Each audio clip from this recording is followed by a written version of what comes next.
Good afternoon. Welcome to Deb's True Crime Notebook. Today we're going to be listening to the transcripts of Brian Harshman's testimony.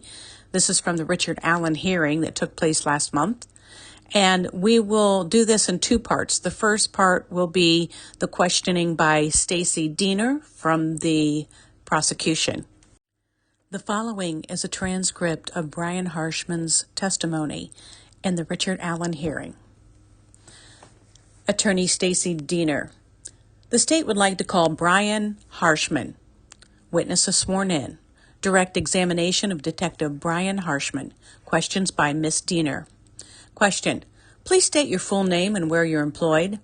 Answer. My name is Brian Harshman and I'm employed with the Indiana State Police. Question. What is your rank or position? Answer. I'm a detective with the Indiana State Police. And how long have you been employed? Answer. December 4th of this year will be 30 years. Question. And how many of those years have you spent as a detective? Answer. Approximately 17. Question. During that time, have you investigated homicides? Answer. I've assisted in the investigation of homicides. Question. And how did you become involved in this particular case? Answer. In early 2020, I was assigned to the United States Marshal's Great Lakes Southern Regional Fugitive Task Force, which offered me opportunities to sort and pick and choose some of the things that I wanted to do. We primarily we hunted, we looked for fugitives, but during that period of time, I had been talking to then First Sergeant Holman, and he had told him several times, hey, going on quite a while here. I'm sure you guys are burning the candle at both ends. I'm available if you could use any help. And he put me off for a few months. And then I asked him again sometime around March 2020, and he agreed. And I kind of stepped in and started helping with the investigation at that point. Question. Now, once Mr. Allen was arrested and charged, did your roles change? Answer. It did. Question. And what did it change to? Answer. Once he was arrested and detained, I began to monitor his communications from the facility where he was housed, sort of inadvertently appointed myself. I guess the caretaker of the phone calls and some of the video footage, things that we're receiving from the Department of Corrections. When I talked to now Lieutenant Holman about it, it seemed like a smart thing to do to have one person concentrating on that, just due to the volume of the work that was involved in keeping up with everything. Question. In your law enforcement experience, is it not uncommon or maybe even routine to monitor calls using something like GTL that are being made by an offender while incarcerated? Answer. Yes, I've used them numerous times during the course of my career. Question. And so you were familiar with that process with regard to Mr. Allen at DOC, is that correct? Answer. Correct. Question. How do you access calls just to inform the court? How do you go about doing that? Answer. When Mr. Allen makes a call from the facility, I'm notified via a text message that a call's been made, and it basically tells me what time and who, and it shows me a number that the call was made from or made to. At that point, then, I can get on a website through GTL and I can pull the call. I can pull the call up and then I can listen to the call, the content of the call. Question.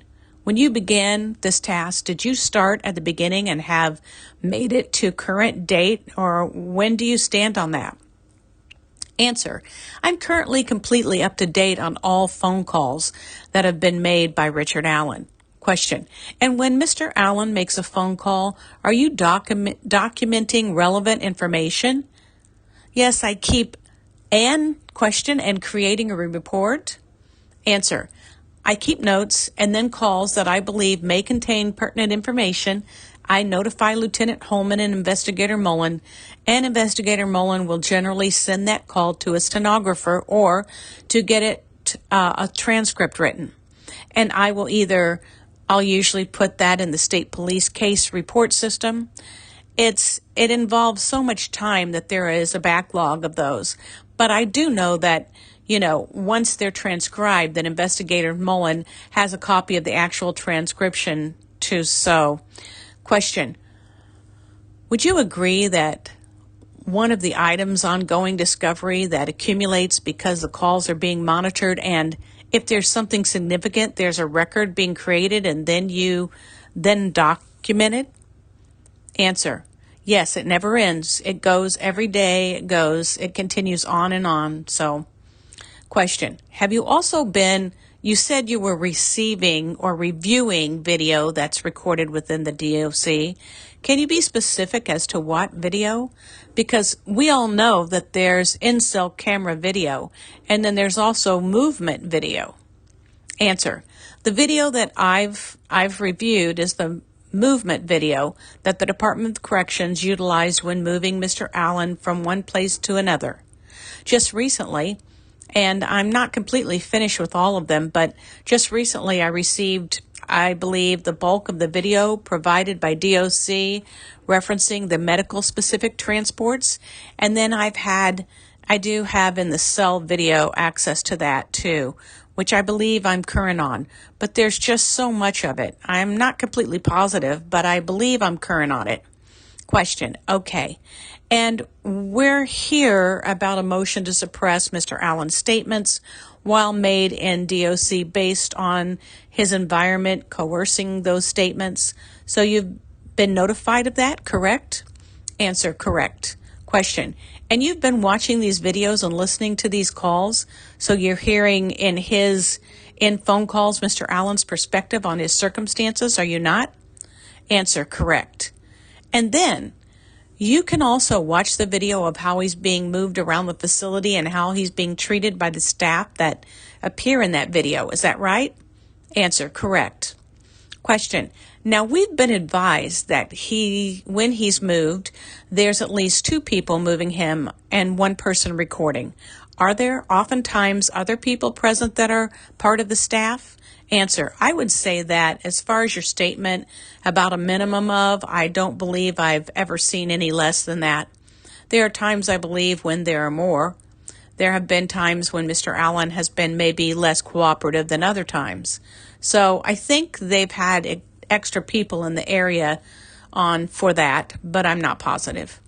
Question, when I refer to staff, I mean to include nursing staff, medical staff. Those should probably go together, but let me say Dr. Martin, maybe Mr.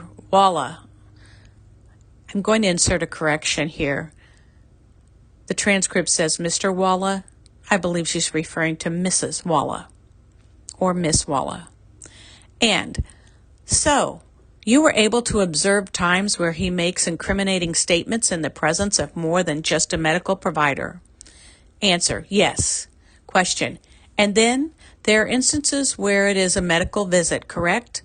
Answer, correct. Question, has your observation of how he is treated by the staff that moves him indicated to you that there has been any sort of change from beginning till now? So I would say in Westville, we're talking about, so from December 22 to December 23, when he was at Westville Correctional Facility, was the staff treating him with respect and were they patient with him? Answer, yes. The professionalism shown by the DOC is almost over the top, more so than what I've ever seen in any custodial facility, frankly. I believe that due to the nature of Mr. Allen, whether people were told or they just assume, I think that everybody knows that due to care and professionalism, and also, these officers are not stupid. They're being videotaped the whole time. They've got a camera in their face, so they know.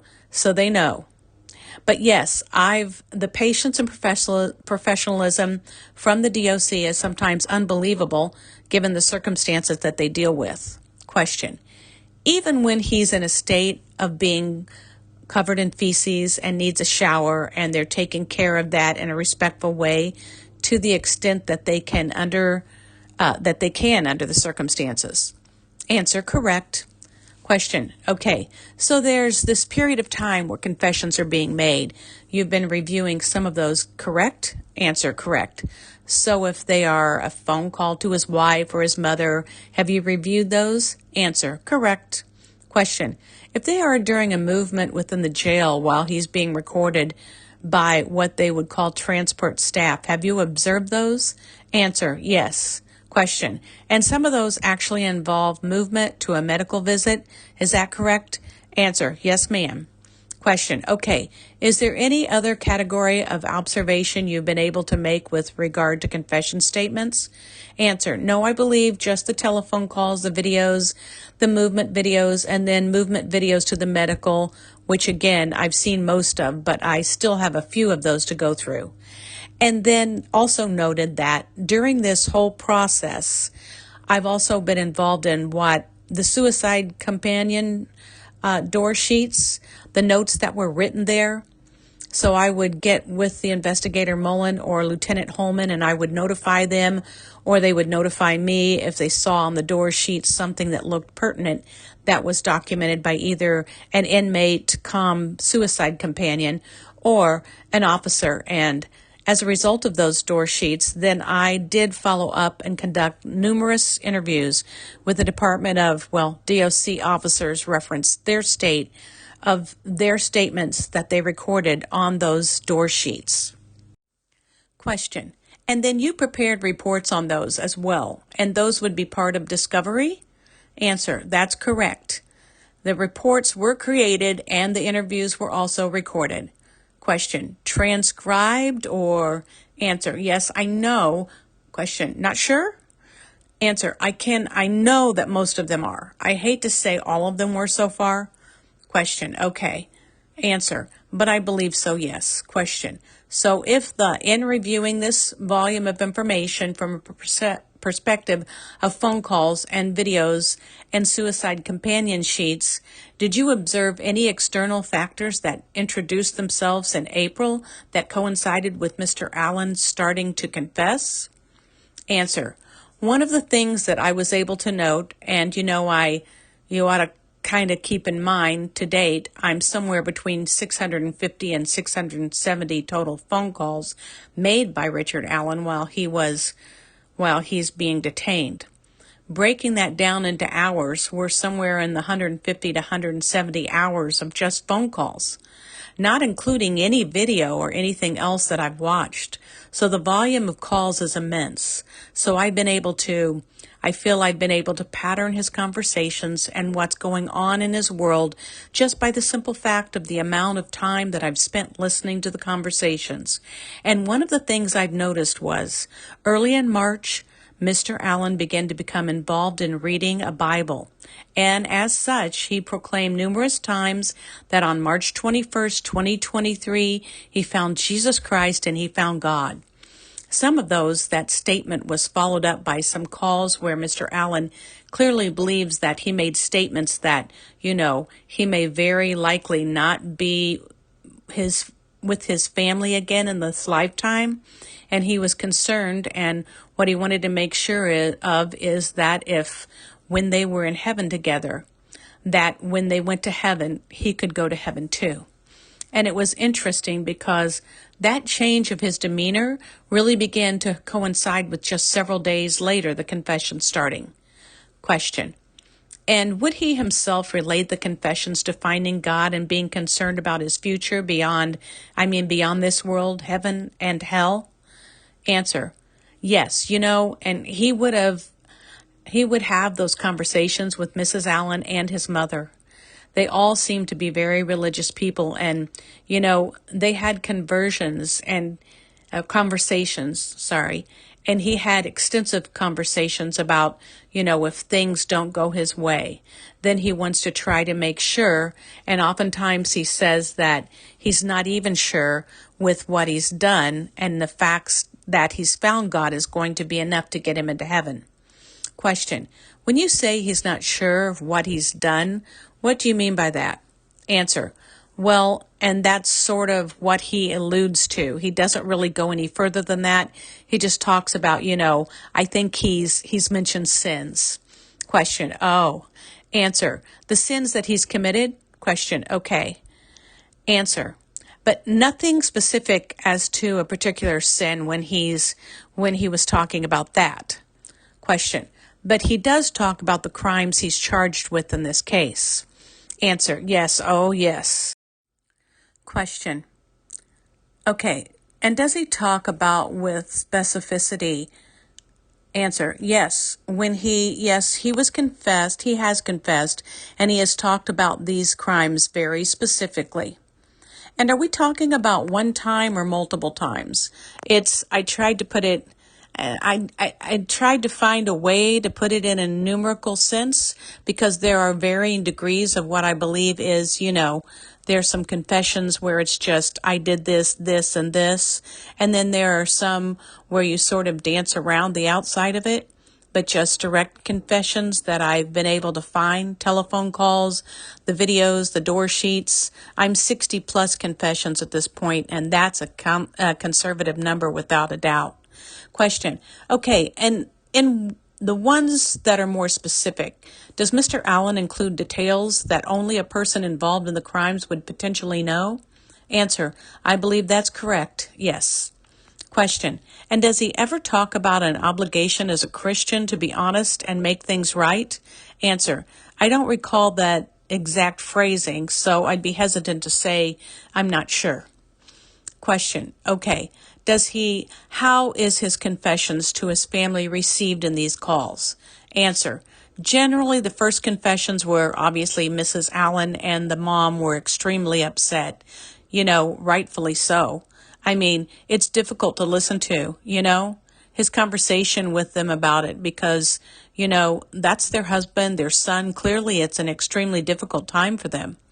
As the confessions went on, Richard's mother would say, they're messing with you. They're messing with your mind. Kathy would often reiterate the same thing. Oftentimes, Kathy would tell him to stop talking. There were at least once, Mr. Allen was talking and she said, stop talking, and something along the lines of, I'm going to call Brad, and the call ended. So I don't know whether it ended on her end or his or Mr. Allen's end. So initially disbelief, shock, I would say, upset. And then as some of the confessions kind of went on over a period of time, it became sort of a change the subject, stop talking about it. We're not talking about this, You don't know what you're saying. They're messing with your mind. That was the kind of direction it went after that. Question. Do some of the statements actually include motivations for the crime? Answer, yes. Question. And do some of the statements relate to why he would have delayed in the confessing? Answer, yes. Question. And did some of those relate to how his family might react to the reality that he committed the crimes? Answer, that's correct. Question. Is there a period of time where he does not communicate with his family, either by the choice of his as a result of him confessing? Answer. Yes, there's been some periods of time where, for various reasons, he's gone in an extended period, at least by his standards, of not communicating with the family. And I think at one point his tablet broke, or he broke his tablet, so he had to wait to get another one.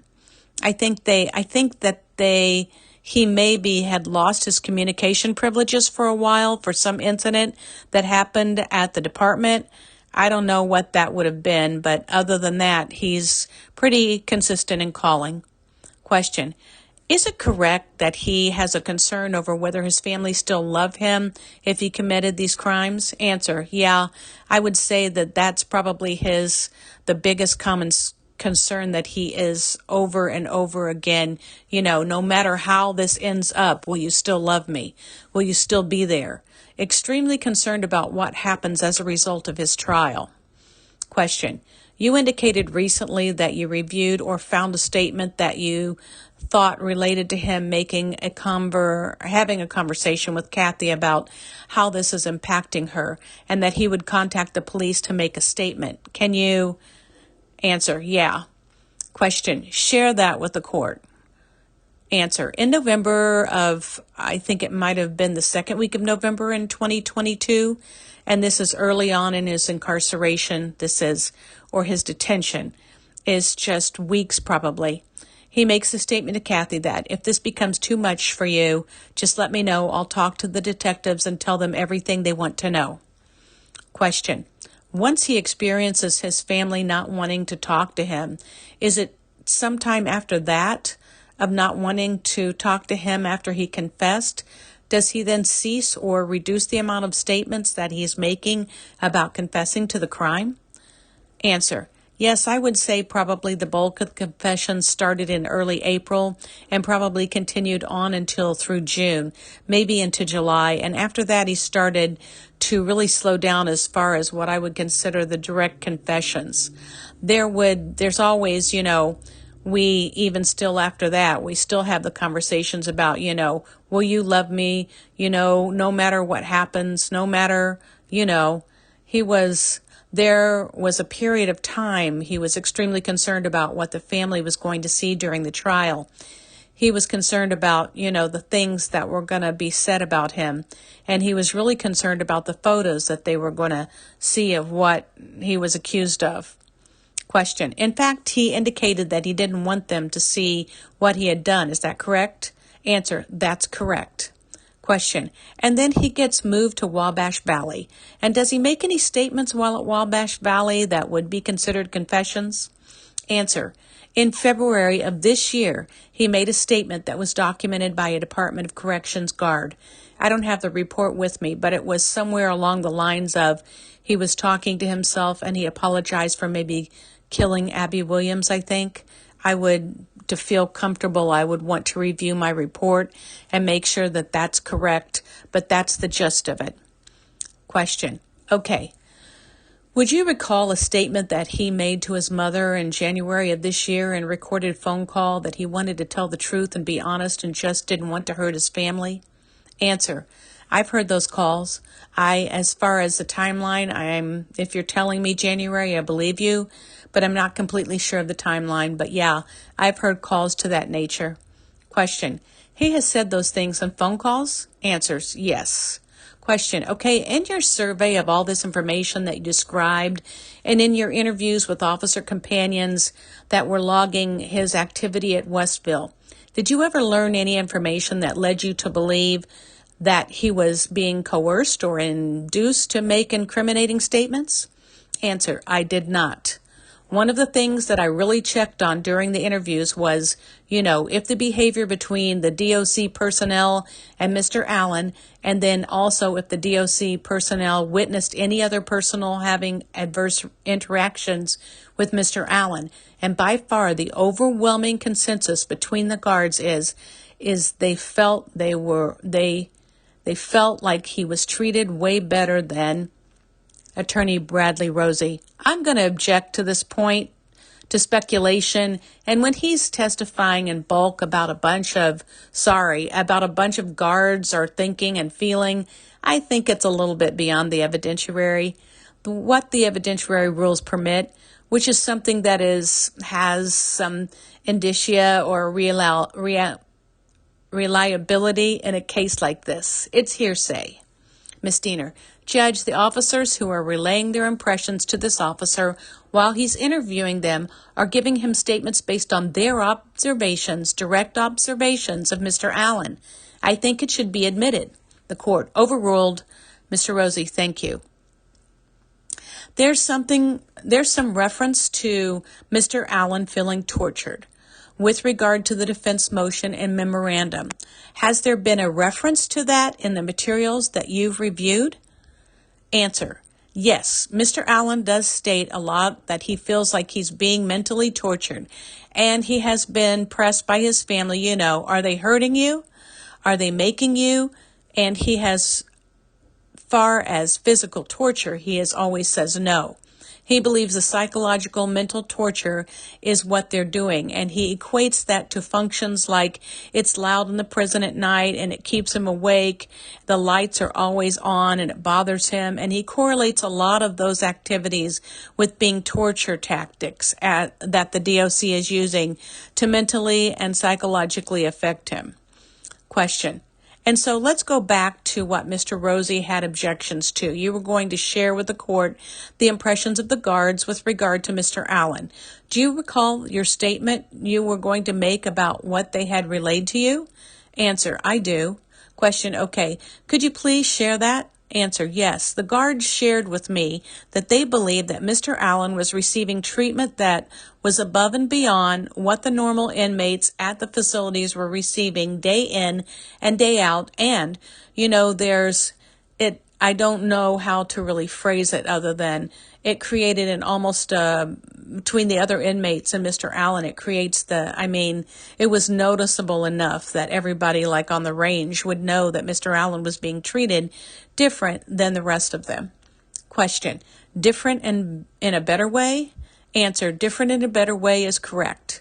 Question, and did any of the officers that you interviewed relay the impressions that Mr. Allen was feigning or faking symptoms of psychosis to portray himself as crazy? Or answer, yeah, I would ask each of them and everyone what they thought of the antics that Mr. Allen would portray, and without hesitation. Mr. Rosie, Judge, I'm going to object. Can I ask a preliminary question?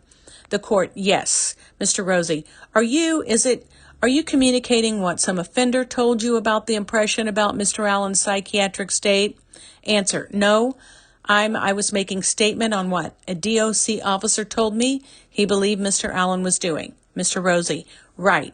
About the way he was acting, whether or not it was legitimate psychiatric issue or whether he was faking it, right? Answer, that's correct. Mr. Rosie, okay, I object. Again, you're getting a little far afield of the basics, hearsay, admissibility rules. These guards have no qualifications to draw conclusions about psychiatric circumstances, in addition to the fact that it's hearsay. So I think that is beyond I'm objecting for that reason. Ms. Diener, Judge, I'll rephrase the question to ask if officers relayed to him that they felt he was faking when he was acting out during April and May. I think that in a position of corrections officer at a DOC facility, that they would be in a position to give a layperson's opinion about what they were observing. The court, well, but not as it relates to psychiatric symptoms. I would sustain the objection on that. Ms. Diener, I'll rephrase the question. Question, Officer Harshman or Detective Harshman, did you ask them questions about Mr. Allen's behavior not being consistent during the period of time that he was confessing? Answer, I did. Question, did they talk about him engaging in behavior described as bizarre? Mr. Rosie, I'm going to object again. I'm not even sure who's she's even talking about. Like, who are these people? She's just saying, did they? So there's not really any indication of who. Ms. Diener, officer companions. Mr. Rosie, oh, he's speaking with that saying these things. The court, can you narrow it? Ms. Diener, yeah. Question, were there specific instances that you were interviewing a particular officer companion who documented a confession that coincided with behavior that would be considered bizarre? Answer, yes. Question, okay, and did the officer make any statement to you with regard to having any opinion whether Mr. Allen was faking? Mr. Rosie, same objection. The court, overruled. Answer, yes, they believed he was faking. Question, okay, and as you sit here today, you can't tell me specifically which officers told you that, correct? Because you don't have it in your notes in front of you? Answer, correct. Question, okay. Did more than one officer that was a door companion for Mr. Allen share that observation and opinion? Answer, I can tell you that I did check and I interviewed a total of 10 of those officers, and going back in my reports, I would be surprised if 8 out of 10 didn't have the same feeling about that. Question, in reviewing the documents that you described, the door sheets, the phone calls, the video movement, did you ever find evidence that someone was interrogating Mr. Allen? Answer, no, not once. Ms. Diener, no other questions. Thank you for listening to Deb's True Crime Notebook, the transcription of the testimony of Officer Brian Harshman as asked by Attorney Diener of the prosecution. We'll be back with part 2 when he is questioned by the defense. We'll see you next time. Don't forget to like, subscribe, ring the bell for all notifications, make some comments. We'd love to hear your opinion, and share this with your friends and in your Facebook groups.